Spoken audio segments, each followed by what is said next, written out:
Imagine for a second that you are holding a newborn baby. Maybe you don't have to imagine it. Maybe you are, literally covered in spit up right now, pacing the floor at 2 a.m., desperately trying to figure out why this tiny human won't sleep. Been there many times. Or let's fast forward, maybe you are sitting at the dinner table and you're staring at a teenager who just rolled their eyes so hard, you were worried they might actually get stuck that way. Yeah. All because you asked, so how was school? The classic parenting bookends. You have the exhausted beginning and, well, the completely bewildered middle. Exactly. And usually when we look at these moments, the crying baby, the toddler having a complete meltdown in the grocery store because a banana was opened wrong, Yeah. or the rebellious teen slamming doors, we see them as, I guess, behavioral phases. Right. We label them fussy, terrible twos, teenage angst. We think, oh, they're just testing boundaries, or it's just hormones. We treat them like they're glitches in the software. Yeah. But what if I told you that biologically and even philosophically, something much, much more profound is happening? Well, it changes the entire game. I mean, it really does. When you stop seeing behavior and you start seeing instruments of knowledge coming online, the frustration tends to turn into, well, fascination. That is the shift we are going for today. What if every tantrum, every relentless why, and every single moment of teenage angst isn't a bug, but a feature? What if it's a sophisticated philosophical tool booting up inside their brain? A feature, not a bug. I love that. Welcome back to the deep dive. Today, we are taking a fascinating turn. We are looking at child development, but we are, for a moment, just putting the standard Western psychology textbooks aside. Ye are indeed. We're going to be looking at the human being through the lens of ancient Indian wisdom. Specifically, we're talking about the Pramanas. Pramanas. Now, for our longtime listeners, we've been digging into this. This is actually part 3 of our Gurukulam series. We've talked about what a Gurukulam actually is, that ancient immersive learning environment. We've talked about the whole ecosystem. But today, That's about the who. the learner and the how. The timeline of how a human being actually learns to know anything at all. And this is so critical, especially for the Indian parents listening who are trying to navigate these two worlds. You have the modern education system on one side, and then this deep desire for cultural rootedness on the other. If you don't understand the instrument, the child, you can't really understand the education. The concept we're exploring is essentially the ontogeny of knowledge. Ontogeny, that's a $10 word right off the bat. Chuckles. It's a good one, though. It just means the origin and the development of an organism. But here, we're not just talking about limbs growing or lungs inflating. We are talking about the development of knowing. Of knowing itself. Yes. In the Indian tradition, there are 6 Pramanas, which you can think of as 6 means of valid knowledge. And what's just mind-blowing is that these aren't just abstract logic terms from some dusty old philosophy book. They map perfectly onto the biological growth of a child from conception. Actually, get this, from before conception all the way to adulthood. This is what I love about this topic. It takes something that sounds incredibly academic, the 6 Pramanas, and it turns it into a practical manual for understanding your kid. It really answers that question. Why does this matter to a parent today? It matters because if you understand these stages, you stop trying to just stuff facts into their heads and you start focusing on sharpening these tools. It's a total shift in perspective. Precisely. It shifts the entire goal of parenting from information transfer, which is, frankly, what most schools do, to tool development, which is what the Gurukulam system was always about. And before we dive into the cosmic beginning of all this, I have to mention why we are covering this specifically right now. We always try to time these deep dives with something actionable for you. Everything we're discussing today, these 6 stages, they actually form the foundation of a brand new tool that is dropping next week. Yes, this is very exciting. It's the Exploring Pramanas kit from Leela Gurukulam. Leela Gurukulam is really doing the heavy lifting here. We've talked about them before. They are the ones trying to revive these systems, not just in theory, but in your living room. The kit drops on February 25, 2026. And it's designed for ages 10 to adult. So it's not just for kids. It's basically a bridge. It helps families navigate these exact stages we're about to unpack together. So it's a shared experience. It is, because hearing about this is one thing, but having a framework to explore it with your children, especially when they hit that age of 10, 11, 12, when things get complicated, is completely different. It gives you a shared language. Okay, let's unpack this. We have 6 stages, 6 Pramanas. And the first one is, well, it's wild. It starts before the baby is even a baby. This is Shabda Pramana. Right. Shabda. Now, usually when I hear Shabda, my brain goes to sound or word, or maybe in a philosophical context, testimony, like taking someone's word for it. I know Antarctica exists not because I've been there, but because an expert told me. That is the conventional translation, and it's not wrong. But in the context of human development and the Gurukulam philosophy, we have to go much, much deeper. Here, Shabda is defined as resonance. It is tuning into the para, the ultimate vibrational source of knowledge in the universe. Okay, so we aren't talking about hearing a spoken word yet. We are talking about a vibration, a frequency. Exactly. Think of it as the hum of the universe, the background operating system of all reality. This operates in the human energy system even before conception. This is where it gets really interesting for me, because we usually think knowledge requires a brain. We think you need neurons firing to know something. If I don't have a brain, I can't know math. Yeah. But you're suggesting the knowledge is there before the hardware is even built. Well, look at the biology. Just for a moment, consider the very first cell, the zygote. It has no brain, it has no nervous system yet, no ears, no eyes, and yet Yeah. it knows. It knows what, though? Okay. What can a single cell know? It knows to divide. It knows the difference between up and down. I mean, it knows how to become 2, then 4, then 8 in a perfect sequence. It knows how to navigate. It travels down the fallopian tube, which is a massive, epic journey for a single cell. A microscopic odyssey. Totally. It knows how to implant itself into the uterine wall. And get this, it knows how to release very specific chemical signals to the mother's body to say, hey, I'm here. Don't attack me as a foreign body, nurture me. That is actually pretty staggering when you put it that way. We usually just file that under instinct or genetic coding and we just move on. But from this perspective, that coding is a form of knowledge. It is Shabda. It is resonance with the fundamental laws of nature. The cell isn't thinking in a cognitive sense. It isn't sitting there debating whether to divide now or later. It is vibrating in tune with the instructions of life itself. Wow. There's a beautiful detail in the source material about the heartbeat. Oh, right, the heartbeat. The fetal heart begins to beat very, very early on. And studies have shown it often beats in tune with nature, with a kind of cosmic rhythm, often before the parents even have confirmation that they are expecting. That rhythm, that pulse, that vibration is the knowledge. It is the intelligence of life expressing itself without a teacher. So if we look at this through the lens of Shabda Pramana, the child really begins as an energy being.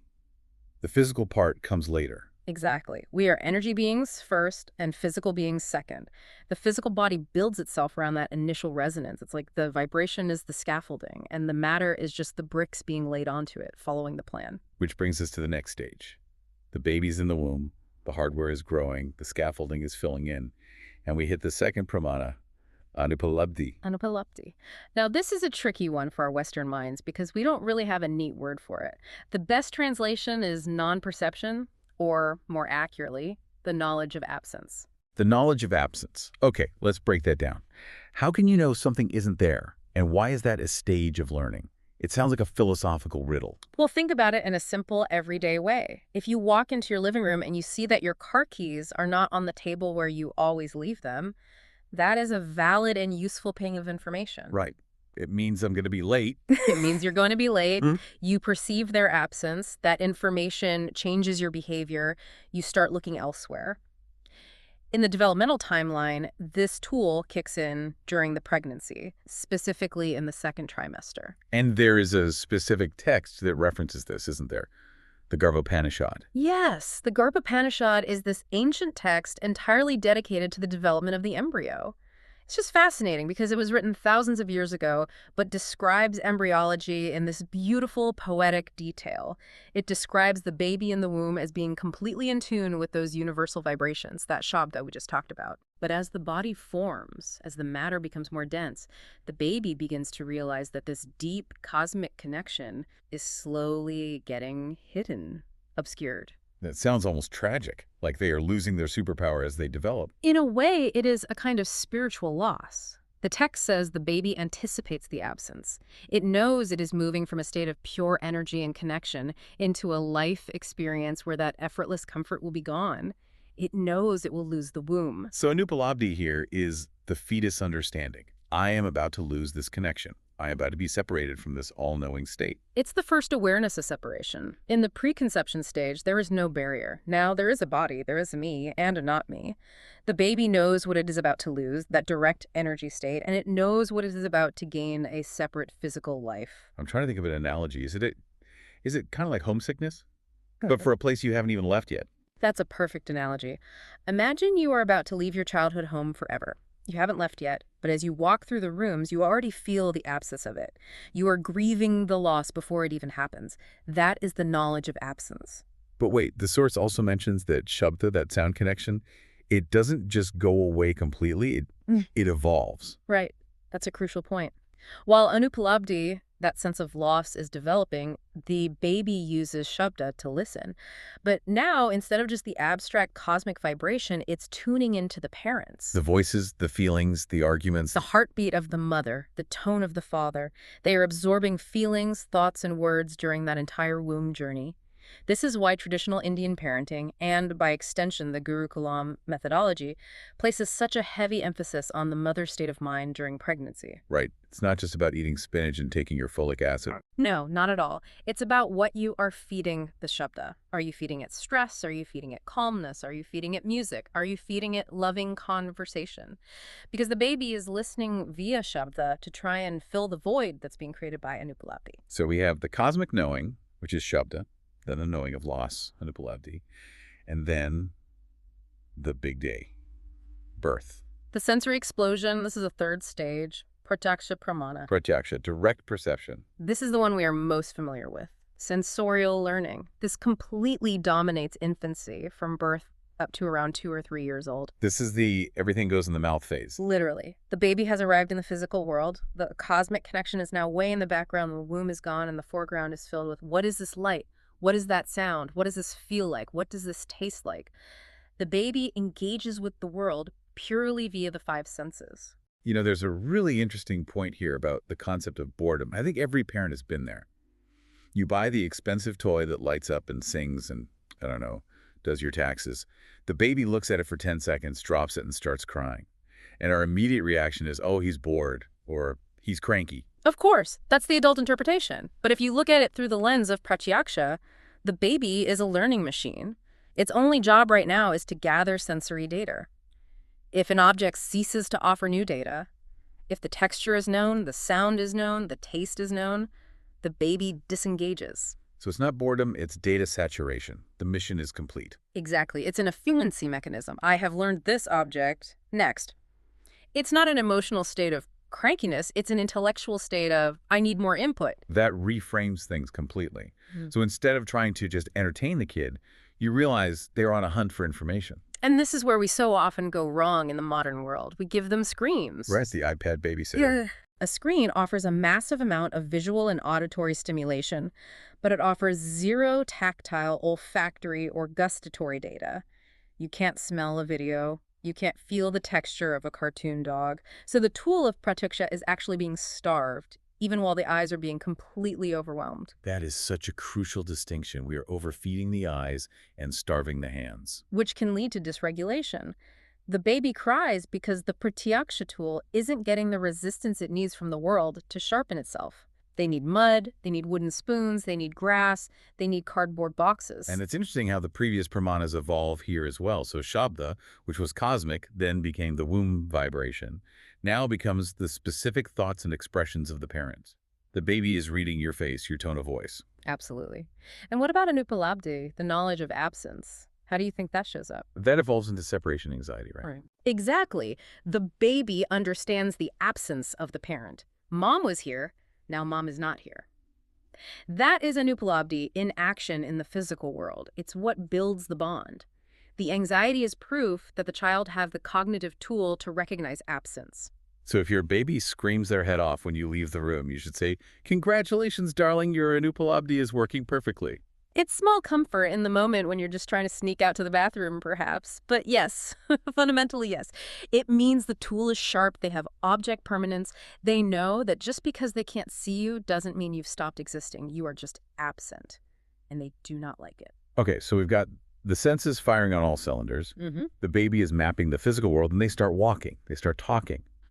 Welcome to toddlerhood. And welcome to Upamana Pramana, Upamana. This one means learning through comparison and through pattern. the pattern seekers. This is a really fascinating stage. The source material describes the toddler as maintaining a private world. A private world. What does that mean exactly? Well, imagine you are an alien who just landed on Earth. You have to figure out the rules of this strange new place. So you create a simulation in your head. Okay, based on what I've seen, the tall beings eat the hot food and the small beings eat the mushy food. They have an internal model of how things work, mostly based on their imagination and what they've observed so far. Okay. And they are constantly, relentlessly comparing that private world to the outside world of the adults. So they are basically running a continuous reality check. Does my theory match the data? It's the scientific method beginning to bud. They are testing for consistency. They are debugging their own code. The source gave some great examples of this. One that really stuck with me was words versus intent. Oh, this is a classic. Every parent knows this one. The parent says no, but the parent is smiling. Or the parent says no, but then gives in 5 minutes later because they are tired and just want some peace. The toddler is comparing the audio signal no with the actual action that follows. They are checking for data corruption. Does no really mean no? Or does no mean wait 5 minutes and ask again with a cuter face? Exactly. And when they realize no often means wait 5 minutes, they update their internal pattern. And we call them manipulative. But they are just good scientists. They found the variable. That is both hilarious and terrifying. What about pretend play? How does that fit in? That is pure upamana. It's all about comparison. They play kitchen, they play school. They are simulating the adult world to understand its patterns. If I hold the phone to my ear like mom does, do I become important like mom? They're comparing their little simulation with the real version they see every day to figure out where the gaps are. It explains why they are so obsessed with doing exactly what we do. They want our shoes, our phones, our keys.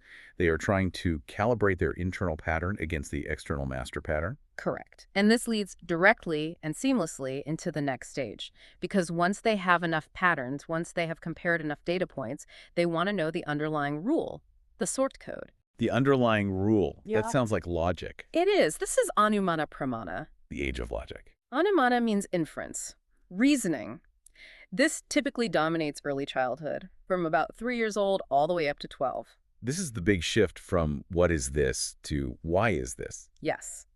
The sensory what is established, the pattern how is mostly established. Now comes the logical why. The interrogation phase. The relentless interrogation. Why do I have to eat my vegetables? Why is the sky blue? Why do we have to go to sleep when it's still light outside? Why does the car go vroom? And as a parent, let's be honest, this can be exhausting. Because I said so is the temptation. It is on the tip of your tongue every single day. But if you understand Anumana, you realize that because I said so is a failure to provide the data they desperately need. They aren't being disrespectful. They aren't trying to annoy you on purpose. They are building a causal framework for the entire universe in their head. They're trying to understand cause and effect. They need the logic equation to close. They need the loop to be complete. Right. If you say put on your shoes and they ask why, they're asking for the inference. They need the chain of logic. If no shoes, then cold feet. If cold feet, then you might get sick. If you get sick, then we can't go to the park. They need that chain. Anumana is the foundation of all critical thinking. They are building the ability to infer things that they cannot see based on what they can see. So when a 5-year-old argues with you, they are essentially exercising their logic muscle. They are acting like little lawyers, and it's a good sign. It means Anumana is coming online properly. They're no longer just accepting the pattern you give them. They want the code behind the pattern. And this is where that Leela Gurukulam approach is so interesting, because they emphasize not shutting this down. Exactly. The Exploring Pramanas kit that we mentioned, it targets this age group from 10 onwards, specifically because this is when the brain is hungry for logical structure. If you feed them logic now, they become critical thinkers for life. If you feed them dogma now, do it because I said so, they become followers. That is a heavy responsibility for a parent. It is, but it's also an incredible opportunity. You can turn the why game into a game of discovery. You know what? I don't actually know why the sky's blue. Let's find out together. You validate the tool instead of shutting it down. Which brings us to the final stage. The boss level. The stage that scares most parents to death. The teenage years. Arthapati Pramana. Arthapati, supposition, hypothesis, postulation. This develops in the preteen to teenage years. And this is the critical function where the child questions, Everything. Everything they've learned so far. And when we say everything, we specifically mean us, Yeah. the parents. Yes, that's the key. Up until this point, the parents have been the primary source of truth. The Shabda came from them. The patterns came from them. The logic was explained by them. But Arthapati is the stage where the human mind seeks to stand alone. The source material puts this really beautifully. It says, the teenager challenges beliefs to build their own personality. It's about creating a unique wisdom. See, you can't truly own a belief until you have challenged it. If you just accept what your parents tell you forever, it's not your knowledge, it's borrowed knowledge. It's a library book you never returned. Arthapati is the process of returning all the borrowed books and starting to write your own. That's a great analogy. But on the ground, it feels like rejection. It feels incredibly personal. It looks like rejection, it feels like rebellion. But philosophically, it is construction. They are building the self. And to build a new building, you sometimes have to tear down the old scaffolding. You, the parent, are the scaffolding. Ouch. Necessary, but ouch. The outline mentions an emotional paradox here. Can we touch on that? Because that seems critical. This is what makes the teenage years so volatile and confusing for everyone. The child is still emotionally attached to the parents, deeply attached. That old Anupalabdhi bond, that Shabda comfort, it's still there and it's powerful. But intellectually, they are trying to tear the house down. So they love you and need you, but they also have to dismantle your logic to see if it holds up under pressure. Precisely. They are stuck between, I need you and I need to prove you wrong. They are fighting their own dependency, and it's terrifying for them. And this marks the completion of the mind's development. Before Arthapati, they were dependent on the parent's mind to interpret the world. After Arthapati, they must become independent observers. This is heavy. It really makes you rethink the whole rebellious teen trope. They aren't just giving you a hard time for the sake of it. They are graduating. They are verifying the data for themselves. And this brings us to a massive disconnect in how we handle education today versus how it was designed in the Gurukulam system. Yeah, let's talk about the timeline. Because in the modern world, we start school at age 3, sometimes even younger. We're doing academic flashcards with toddlers. We are obsessed with academic readiness. We are rushing the pratyaksha and upamana stages. We are trying to force abstract logic and structured learning when the child is still just trying to figure out sensory patterns. We want them to read before they can fully feel the world. But the ancient wisdom, the Gurukulam model, what did it say? Formal Gurukulam education, the kind where you would leave home and go to a guru. It began only after these first 5 pramanas were developed and stable. Wait, so they didn't go to school until they were teenagers? Essentially, yes. Not formal, disciplic learning. That was reserved for when Arthapati, the ability to hypothesize, was setting in. Why wait so long? What's the logic there? Because the prerequisite for that kind of deep, transformative learning is that the child must be ready to move from peer pressure to seer presence. Ooh, seer presence. I like that. What does that mean? It means they are ready to handle high-level wisdom. They have the logic from Anumana. They have the patterns from Upamana. They have the sensory grounding from Pratyaksha. Now, they are ready to hypothesize with Arthapati. If you send them too early, they don't have the tools to question or absorb the higher knowledge in a meaningful way. They just become memory banks. They can parrot information, but they can't integrate it. So who is the teacher before that, if they aren't in a formal school? The parent. The Gurukulam system acknowledges the parent as the first guru. So the parents prepare the child until the teenage years. That is their primary role. Correct. The parent's job is to sharpen those first 5 tools, to provide the rich sensory environment, to provide the consistent patterns, to answer the logical whys. Only when parents have done their bit, when the instrument is fully forged, is the child ready for disciplic learning from a guru. This totally changes the role of the parent from caretaker or homework helper to preparatory professor. It empowers the parent. You aren't just waiting to hand them off to a school system. You are building the very foundation of their ability to know. And then comes the handover, the method of isolation. The source talks about isolating the learner in the Gurukulam or ashram. That sounds harsh to modern ears. It is often misunderstood as just boarding school, or people think it's cruel to send the child away. But the purpose is very specific. It is to secure them in the presence of a powerful, stable knowledge source. A guru, a scripture, a deity. And why is that isolation necessary at that specific teenage stage? Why can't they just come home at night? Remember Arthapati, the questioning, the hypothesis, the incredible intellectual and emotional volatility. Yeah, of course. If a teenager does that in a vacuum, or just among their peers who are also confused and volatile, it can become chaotic rebellion. It becomes rebel without a cause. It becomes destructive. But if you place that exploding mind in a container of wisdom, an ashram, a gurukulam, Yeah. you give that questioning a direction, a noble purpose. You give the hypothesis a lab to test it in. Exactly. You give them a bigger target. Question the universe. Question the self. Don't just question your mom's curfew. And the ultimate goal of the guru is to reconnect them back to the Shabda source. That original cosmic vibration from stage one, it comes full circle. Yes, the Yeah. full circle.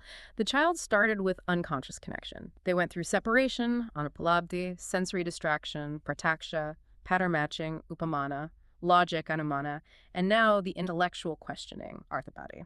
The guru's job is to guide them through that final stage, back to a conscious connection with that source. That is beautiful. It's a hero's journey, really. From unity to separation and back to unity. And it allows them to maintain their emotional bonds with the family because they aren't rejecting the family. They are just stepping into their own wisdom while building a distinct, independent personality socially and intellectually. So bringing this all back to 2026, to the Indian parent listening to this while driving to work or folding laundry, we can't all send our kids to a forest ashram at age 13. No, and we don't necessarily have to, but we can bring the understanding of these stages into our homes. We can change how we interact with our children based on which tool they are developing. And that is what Leela Gurukulam is trying to do. They are reviving this system, not to drag us back to some imagined Vedic age, but to align our modern parenting and education with the natural biology of the child. It's about recognizing that if you try to teach abstract logic to a baby, you will fail. If you try to suppress the questioning of a teenager, you will fail. You have to ride the wave of the pramana that is active in that moment. And for those who want a practical roadmap, a way to actually implement this, that's where the Exploring Pramanas kit comes in. Right, dropping February 25th. Let's talk for a second about what this kit actually does. It's designed for ages 10 to adult. So this is perfect for that crucial Anumana to Arthapati transition phase. It's a tool. It's designed for you to sit down with your preteen or teen and actually explore these concepts. So instead of fighting the rebellion, you examine the tools of knowledge together. You can literally say, okay, you're questioning me. Good. That's your Arthapati coming online. Let's look at how you are questioning. What are your sources? What is your logic? It's basically saying, I see you trying to figure out the world.